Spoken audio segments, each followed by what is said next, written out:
واتقوا یوما، اور ڈرو اس دن سے، لا تجزی نفس عن نفس شیئا، جس دن کوئی جان کسی دوسرے کے کام نہ آ سکے گی، ولا يقبل منها شفاعہ، اور نہ کسی سے کوئی سفارش یا شفاعت قبول کی جائے گی، کیٹیگوریکل ڈینائل، ولا يؤخذ منها عدل، نہ کسی سے فدیہ قبول کیا جائے گا، ولا هم ينصرون، اور نہ انہیں کوئی مدد مل سکے گی۔ ہم نے طرح طرح کے عقیدے، شفاعت باطلہ کا تصور، اہل عرب سمجھتے تھے ہمیں یہ فرشتے جو ہے خدا کی بیٹیاں ہیں، یہ لات اور منات اور عزا ہم نے ان کے بت بنا رکھے ہیں، پوچھتے ہیں یہ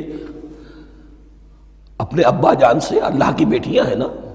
لاڈلی بیٹیاں، چھڑا لیں گے ہم، ہمارے ہاں بھی تصور ہے اولیاء اللہ چھڑا لیں گے۔ یا شفاعت باطلہ، خود حضور کی شفاعت کے بارے میں جو غلط تصورات ہیں، ایک شفاعت حقہ ہے، اس کی وضاحت کا یہ موقع نہیں ہے،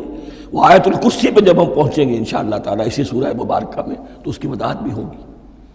یہ سارے جو ہم نے جو گھڑ رکھے ہیں خیالات، ان کی نفی اس آیت کے حوالے سے کی۔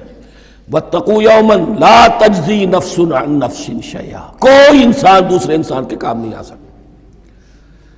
ولا يقبل منها شفاعت، کسی جان کی طرف سے کوئی سفارش قبول نہیں ہوگی، ولا يؤخذ منها عدل، نہ کوئی فدیہ قبول کیا جائے گا، ولا هم ينصرون، نہ انہیں کوئی مدد مل سکے گی۔